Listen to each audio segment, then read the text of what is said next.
दोस्तों नमस्कार, मैं सत्यजीत पुरकायस्थ आज के वीडियो में आप सभी का इस चैनल में हार्दिक स्वागत करता हूं। और जैसा कि पिछले वीडियो में मैंने बताया था अमाराइट परियोजना कार्य क्या है और इसे कैसे करना है, वह कक्षा पहली से 8वीं तक हमने बताया था। आज की वीडियो में जानकारी देवें।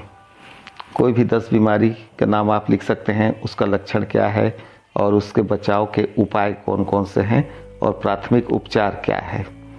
प्रत्येक छात्र अपने घर, बाड़ी, अन्य क्षेत्र में एक वृक्ष लगाकर उसकी ऊंचाई सप्ताह में मापकर वृद्धि सेंटीमीटर में अंकित कर सकता है और फाइल जमा कर सकता है। इसको विश्व पर्यावरण दिवस 5 जून को स्कूल खुलने पर इसको जमा कर सकते हैं और दिखा सकते हैं कि आपके द्वारा जो पौधा लगाया गया उसमें कितना वृद्धि हुआ है। इसके बाद आपके दादा दादी और नाना नानी के बारे में 10-10 वाक्य लिख सकते हैं। कोरोना से बचाव हेतु व्यक्ति के शरीर का तापमान किस उपकरण से नापा जाता है एवं स्वस्थ व्यक्ति के शरीर का तापमान फ़ारेनहाइट एवं सेल्सियस में कितना होना चाहिए।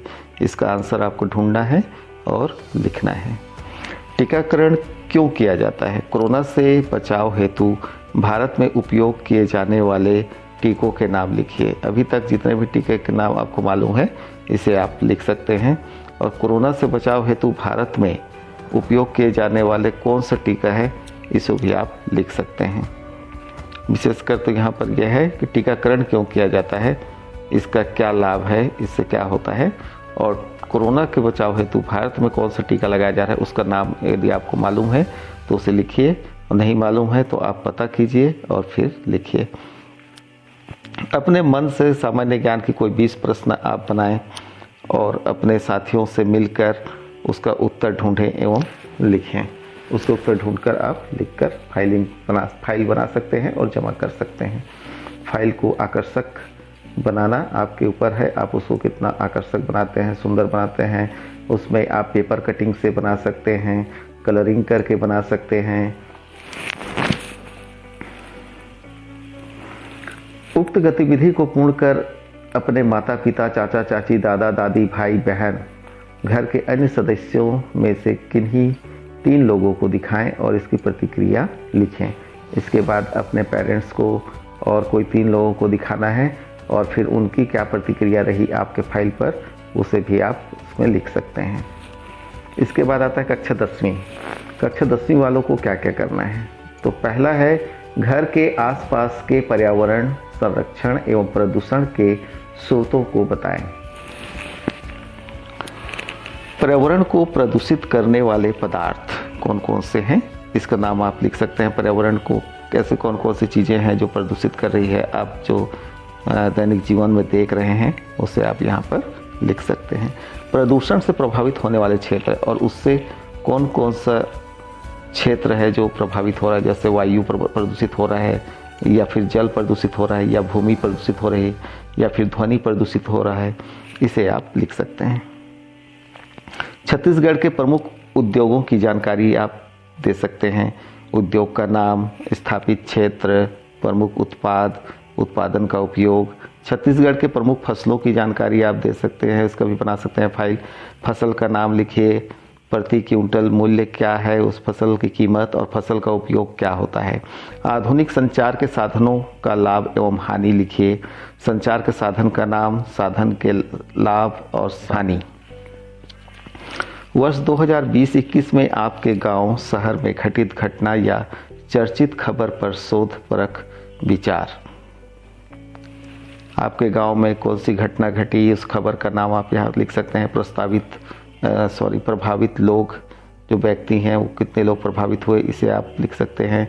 घटना रोकने व उसे समाधान करने हेतु आपके शोध परक विचार क्या है, उस घटना को आप किस तरह से रोक सकते थे, ये आप अपने विचार यहाँ पर दे सकते हैं।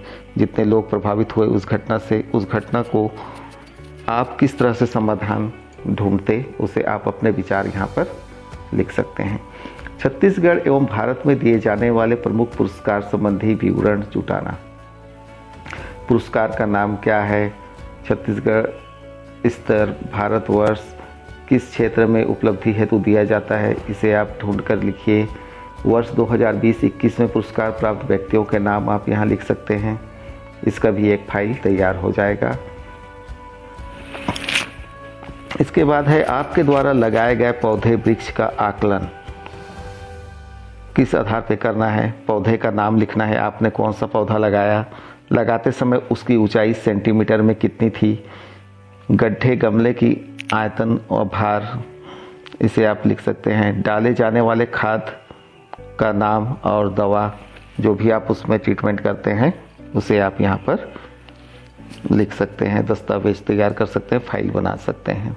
प्रति सप्ताह पौधे की ऊंचाई वृद्धि, और प्रति सप्ताह हर सप्ताह आपको उसको नापना है, पौधे में कितना वृद्धि हुआ है, कितना विकास हुआ है, और फिर उसमें लिखना है।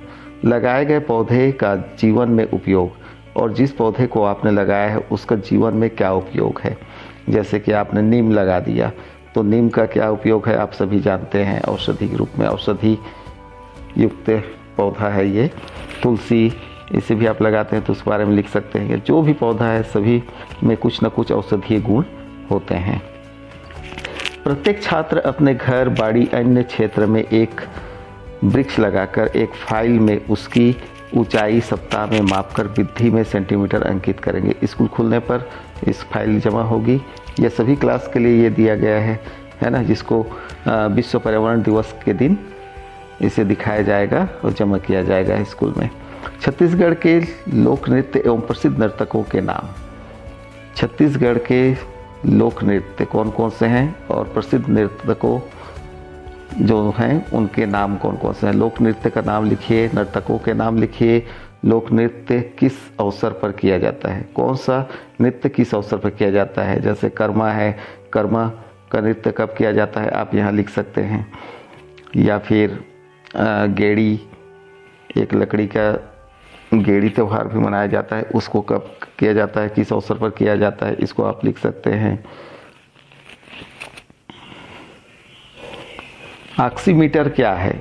एक स्वस्थ व्यक्ति का ऑक्सीमीटर में से कोई 5 उपयोगी वस्तुएं बनाइए। कबाड़ से जुगाड़ करके कोई 5 वस्तु आप बना सकते हैं। वस्तु का नाम जो आपने बनाया उस वस्तु का नाम लिखिए, वह क्या में उपयोग में आता है, इसका उपयोग क्या है, इसे आप लिख सकते हैं। प्रयुक्त सामग्री का नाम, उसमें आपने कौन कौन से सामग्री का उपयोग किया है और इसे बनाया है, इसे आप अंकित कर सकते हैं। अपने गांव का नक्शा बना सकते हैं जिसमें प्रमुख स्थानों का उल्लेख हो। अपने गांव, शहर, अपने गांव या शहर, हाट बाजार का विवरण, दिन, समय, स्थान, प्रमुख दुकानें, उसमें बिकने वाली वस्तुएं कौन कौन सी हैं, ये सब आप यहाँ लिख सकते हैं। इसका भी फाइल आप बना सकते हैं। हाट बाजार का दिन व समय, कितना बजे आपके यहाँ बाजार लगता है और कौन से दिन को लगता है। हाट बाजार विक्रय होने वाली वस्तुएं, उस बाजार में कौन कौन सी चीज़ें वस्तुएं विक्रय होती है, इसे लिख सकते हैं। उनके अनुमानित मूल्य क्या है, इसे लिख सकते हैं। हाट या बाजार में पेंटिंग करके या चित्र चिपका कर, पेपर कटिंग चिपका कर आकर्षक बना सकते हैं और फाइल तैयार करके आप स्कूल में जमा कर सकते हैं। जिला में संचालित शासकीय योजनाओं की जानकारी निम्नानुसार देना है। योजना का नाम, विभाग का नाम, लाभान्वित वर्ग, योजना में प्रदाय की जाने वाली सेवा सामग्री। प्रत्येक छात्र अपने घर, बाड़ी, अन्य क्षेत्र में एक वृक्ष लगाकर एक फाइल में उसकी ऊंचाई सप्ताह में मापकर वृद्धि को सेंटीमीटर में अंकित करना है। यह फाइल जमा की जाएगी विश्व पर्यावरण दिवस 5 जून को। कोरोना महामारी पर एक निबंध आप लिख सकते हैं। निम्न उसके बिंदुओं के आधार पर 200 शब्दों में आप एक निबंध लिखें, हिंदी या अंग्रेजी में। कोरोना का जन्म कहाँ हुआ, उसका लक्षण क्या है, प्रसार, संक्रमण की प्रक्रिया क्या है, बचाव के उपाय, उपचार, भारत एवं विश्व की विभिन्न व्यवस्थाओं में इसका प्रभाव। अपने मन से कोई सामान्य ज्ञान के 5 प्रश्न बनाइए और उसका उत्तर ढूंढिए और अपने मित्रों को सुनाइए और उनके साथ उनसे पूछिए और उसका उत्तर ढूंढिए और लिखिए। इन सभी प्रक्रियाओं को करने के बाद अपने माता पिता, चाचा चाची, भाई बहन या किन्हीं भी 3 लोगों को आप उन्हें दिखाइए और उनकी प्रतिक्रिया को लिखिए। तो दोस्तों, ये था 9वीं से 12वीं तक आमा राइट परियोजना कार्य में हमको क्या क्या करना है, उसकी विषय वस्तु क्या है और कैसे फाइल तैयार करना है, किस चीज़ के बारे में, ये सारी जानकारी आपको बताया गया। दोस्तों, यदि वीडियो में दी गई जानकारी आपके लिए उपयोगी है तो कृपया चैनल को सब्सक्राइब कर लीजिए, बेल आइकन को प्रेस कर दीजिए ताकि इसी तरह के नए एजुकेशन से रिलेटेड वीडियो आप तक जल्दी पहुंच सके। आप हमेशा अपडेट रहें और चैनल को लाइक, शेयर और कमेंट कर दीजिए। आप सभी का बहुत बहुत धन्यवाद।